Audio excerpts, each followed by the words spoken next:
گرامی، ایک بڑی مشہور روایت ہے جس میں جناب زینب نے ایک قول نقل کیا ہے یہ کہہ کر کہ بابا نے یہ فرمایا تھا۔ جب کبھی یہ روایت سامنے آتی ہے تو عام طور پر تصور یہی جاتا ہے کہ یہ روایت شاید وہ اپنے والد گرامی جناب امیر سے روایت کر رہی ہیں۔ اب روایت ہی بیان کروں۔ کربلا میں حضرت عباس خیمے میں داخل ہوئے ہیں شہزادی کے، بھتیجی سے یہ کہتے ہوئے کہ بیٹی ذرا اپنا مشکیزہ تو لا دو، میں تمہارے لیے پانی کی سبیل کروں۔ اور اس کے بعد شہزادی زینب کی خدمت میں حاضر ہوئے، شہزادی مجھے اجازت دیجیے میں بچی کے لیے پانی کی سبیل کرنے جا رہا ہوں۔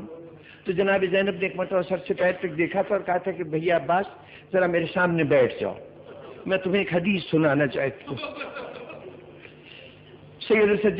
جناب حضرت عباس نے زانو ادب طے کیے تھے، مؤدب ہو کے بیٹھ گئے تھے۔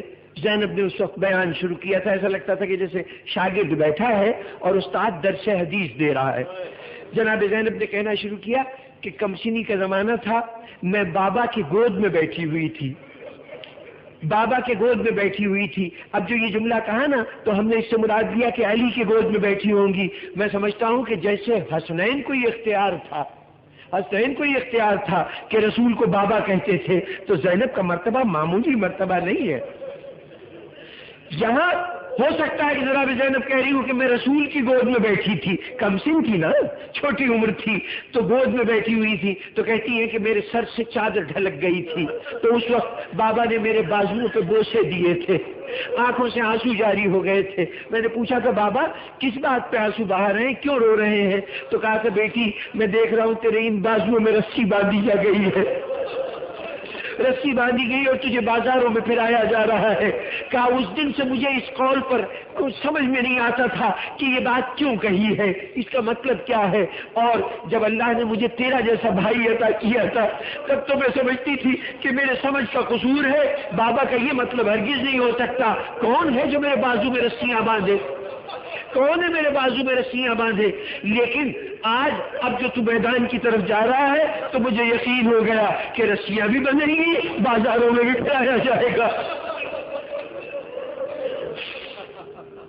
سامعین گرامی، یہ کیفیت کچھ ایسی تھی، جناب زینب کے بازوؤں میں رسن کا بندھنا عباس کے کٹے ہوئے بازوؤں سے اس کا اتنا گہرا رشتہ ہے کہ تاریخ میں اس کے بعد بھی جب کبھی کٹے بازوؤں کا ذکر آیا تو ساتھ ہی زینب کی بے چادری کا بھی ذکر آیا، زینب کے بازوؤں میں بندھے ہوئے رسن کا بھی تذکرہ آیا۔ میں بس ایک منظر کا تذکرہ کروں کہ یہ کب تذکرہ آیا۔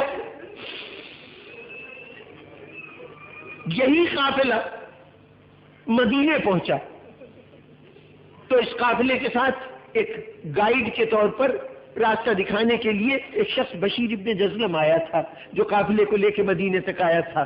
جب مدینے کے دروازے پہ قافلہ پہنچا تو جناب زینب نے کہا کہ بس قافلہ یہیں رک جائے، ہم مدینے میں یوں نہیں جائیں گے، مدینے والوں سے جا کے کہو زینب آئی ہے، استقبال کے لیے آئیں، جا کے خبر دو کہ زینب آ گئی ہے۔ اس مرحلے پر بشیر ابن جزلم سے جناب زینب نے پوچھا کہ پوچھوایا کہ یہ سوال کرو کہ یہ اس کا باپ شیر کہا کرتا تھا، جزلم شاعر تھا، تو یہ بھی شیر کہہ لیتا ہے؟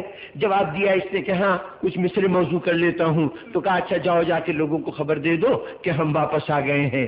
بشیر آیا، مدینے کی گلیوں میں اعلان کرتا ہوا مسجد نبی میں پہنچا، مسجد نبی میں جا کے ممبر پہ کھڑا ہو گیا۔ اب مدینے کے لوگ اس کی آواز سن کے اس کے پیچھے پیچھے چلے، پوری مسجد بھر گئی لوگوں سے، مدینے والوں سے۔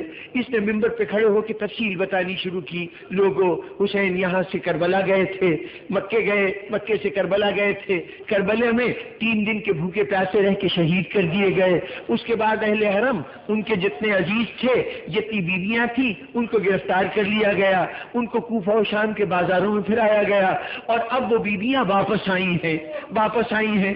ابھی اس نے یہاں تک بات کی تھی کہ حسین شہید ہو گئے، اہل حرم کو گرفتار کیا گیا، بازاروں میں لے جایا گیا، تو ایک مرتبہ مسجد نبوی کے ایک ستون کے پاس سے ایک بیوی کی کڑکدار آواز آئی، اے شخص زبان سنبھال کے بات کر، ایسا اس کی غلط بیانی سے کام لے رہا ہے، جھوٹ بول رہا ہے۔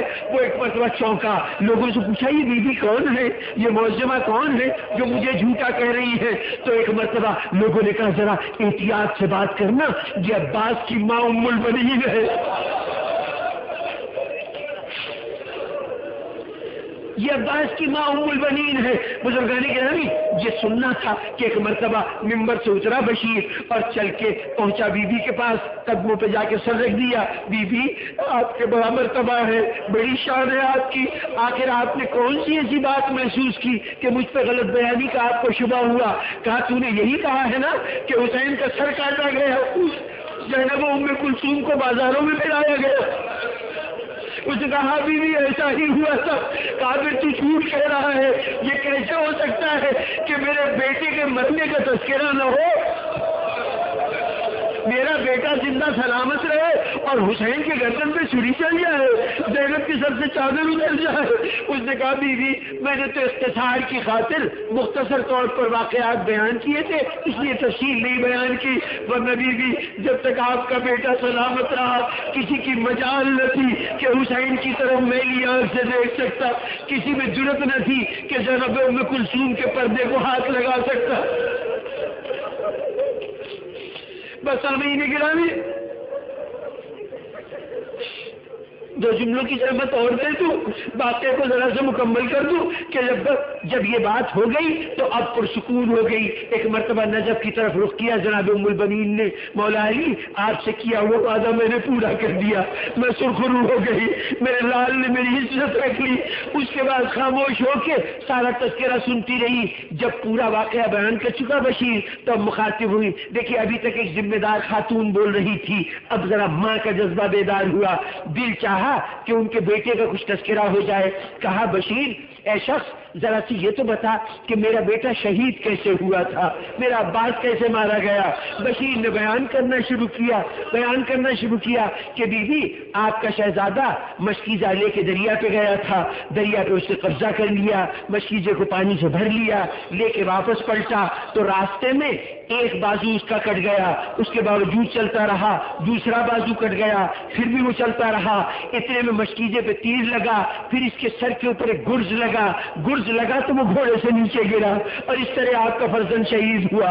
اب جو یہ بیان کیا تو ماں کا ذہن کہیں اور پہنچ گیا۔ ایک مرتبہ کہا گیا پھر تو بتا کیا ہوا تھا؟ اس نے کہا ایک بازو کٹا، دوسرا بازو کٹا، پھر سر پہ گرز لگا، پھر آپ کا شہزادہ گھوڑے سے نیچے گر پڑا۔ اب جو یہ جملے کہے تو ایک مرتبہ اس توجہ ہٹا کے مجمع سے مخاطب ہوئی، لوگوں ذرا انصاف کرو، اگر کوئی بلندی سے گرتا ہے تو اپنے ہاتھوں سے سہارا لیتا ہے، ارے میرے بچے کے دونوں بازو کٹ گئے تھے، گھوڑے سے گرا ہوگا تو کس طرح فرش خاک پہ آیا ہوگا۔